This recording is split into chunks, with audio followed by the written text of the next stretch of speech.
He's taught millions worldwide how to become rich. Now, best-selling author and financial expert Robert Kiyosaki reveals the financial secrets of the rich with you. See how Robert's simple formula for personal wealth can transform your life and put you on the path to true financial freedom. 60 Minutes to Getting Rich begins right now.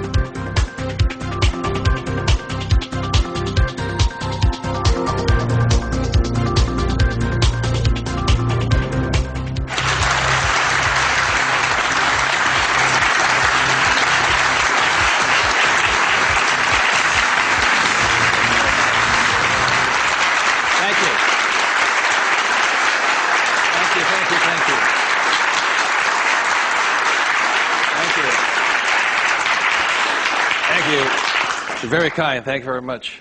First of all, thank you for coming here this morning. And some of you came some great distances. I remember that every time I do a talk, I'm always worried that people won't show up.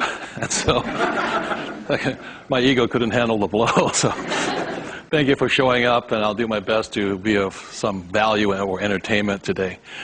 First of all, how many people have had the chance to read Rich Dad, Poor Dad? Good. Okay, thank you. For those who haven't had a chance to read the book, I'll give you a quick background on the story. Rich Dad, Poor Dad is a true story, and it's based upon my two dads. My real dad was the head of education for the state of Hawaii, a very smart man. He was the boss and things like that when I was in school. And my rich dad was my best friend's father. And my best friend's father was a man who didn't finish school. He dropped out of school at age 13. But ultimately became one of the richest men in the state of Hawaii. Self-made, did it on his own, and stuff like that. So Rich Dad, Poor Dad is a true story of what two fathers tell their two sons, my best friend and I, about the subject of money. And as the the positioning statement of the book says, what the rich teach their kids about money, that the poor and middle class do not. And as we all know, for the most part, we learn very little to nothing about the subject of money in school. And so what we learn about money oftentimes is handed down from parent to child. And those are the ideas that we have relative to the subject of money. So my rich dad was a man who, he was my best friend's father, like I said, when you look at the white sand beaches of Waikiki and the hula girls and the palm trees, my rich dad was the guy that owned the land underneath the hotels. And my poor dad, I call him my poor dad, although he was a high-paid government official, and I do mean high-paid. He made a lot of money. In fact, he made much more money as far as a salary and paycheck goes than my rich dad. And so the story is really what my rich dad taught me as compared to my poor dad. And so what we're going to be going over today are some additional ideas and thoughts and information that may assist you in getting wealthier, easier, quicker. How many people would like to get wealthier, easier, and quicker? Good. Thank you. So in contrasting them, most of us have heard, like my poor dad, very middle-class man, smart man, but he had middle-class ideas when it came to money and values. And he always said, son, our house is an asset, and it's our largest investment. And my rich dad would say, here I'm 9 years old, I go, okay, I got it, Dad, I got it, right? And then I would go over to my rich dad's house, and I would say, my dad just said, our house is an asset and our largest investment. And my rich dad would say, well, that's why your old man's not rich, is because your house is not an asset, and if it's your largest investment, you're in really big trouble. And that's when the contrast that started to hit me. And then my poor dad always said, do you think money grows on trees? And his favorite words were, I said, Dad, let's buy this. He goes, I can't afford it. And my rich dad said he forbade his son and I from ever saying the words, I can't afford it. He said, the moment you say you can't afford something, it becomes true. So the power of the spoken word or your thought has the ability to become what you think is real in the world. So if you say, I can't afford something, that becomes your real world or reality. And what my rich dad said instead was, instead of saying I can't afford it, simply say, how can I afford it? Or in school a lot of times, I'd say, hey Dad, guess what, I'm going to be a millionaire. He goes, you can't do that. And my rich dad said, never say you can't do something. Ask yourself, how can I do it? And he said, and just in the switching of those words, if you say, how can I afford it, your mind opens up to the possibility. And your mind then has to go to work. This is your single most powerful tool you have is the brain.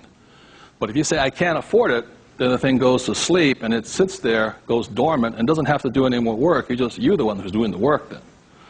So those are some of the subtle, differences. My poor dad, the school teacher, the head of education, always said to me, he says, son, go to school, get good grades, get a safe, secure job, high-paying job, and work hard. And my rich dad said, that's a good idea if you want to work hard all your life. He says, but if you want to get rich, you have to learn how to have money work hard for you so you don't have to work for it. And you also have to learn to buy companies. Don't be the guy applying for the job, be the guy that's handing out the job. But I want to give you something I really say to people, is that there was 3 main points that I think made a difference in my life. And point number 1 is that I realized very early on in life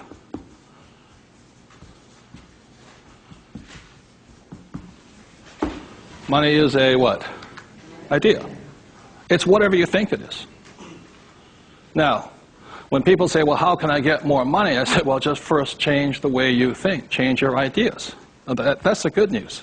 That's all you have to do. I realize when I talk to people about money, I'm slamming straight into their ideas. And, a lot of times with money, there's several subjects you don't talk about at the dinner table: sex, religion, politics, and money, and whatever. And the reason for that is it's a very volatile subject. Whereas in my family, my poor dad, the school teacher family, was, I'm not interested in money. Money is not that important to me. And began to realize that was my poor dad's idea, it was his attitude. Whereas my rich dad always said to me, money is power. Money gives you power. Respect it. Treat it respectfully. So there's all these different ideas about the subject of money. The thing I hear people say is, I'll never be rich. And that becomes a self-fulfilling prophecy, you see. And that's why money, just as an idea, is so, so powerful. And when I talk to people, I oftentimes ask them, I said, what did your parents tell you about the subject of money? Because that becomes real. If you were told, go to school and get a job, see, many of us may not be in the same profession, but we're following the same path. And most people did not come from families that were rich. In America, less than 1 out of 100 people at age 65 becomes rich.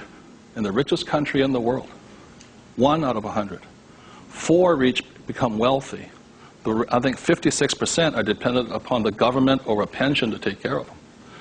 And they start going downhill. So what I had to do, what I'm going to be talking to you about, is I had to watch my ideas, I had to watch what I said, and I had to watch who was giving me the ideas. Okay? Because they're not the same. Like you go to one doctor and they say, eat a low-fat, high-carbohydrate diet. You go to another doctor, they say, eat a high-fat, low-carbohydrate diet. Somewhere you've got to make your choice. Number 2, the thing that I learned by having 2 dads with the contrasting points of view, I realized this really early on.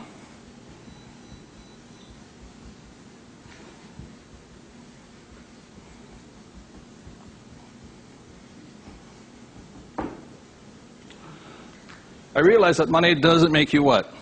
Rich. Because my poor dad made more money than my rich dad. So I think one of the biggest mistakes we've been going into is a lot of times people actually think if I win the lottery, then I'll be rich. Or if I go to Vegas or gamble or my luck changes, then I'll be rich. It has nothing to do with it. Money is a very powerful tool, as my rich dad used to say. If you use it well, it'll make you richer. If you abuse it, it'll make you poor. So one of the big things that my poor dad made the mistake of saying, he always thought that if he got a pay raise, that would solve his money problems. And the trouble is, every time he got a pay raise, he got bigger problems. So it made him poorer and poorer the more money he made. Does that make sense, you guys? That was a very big problem with him.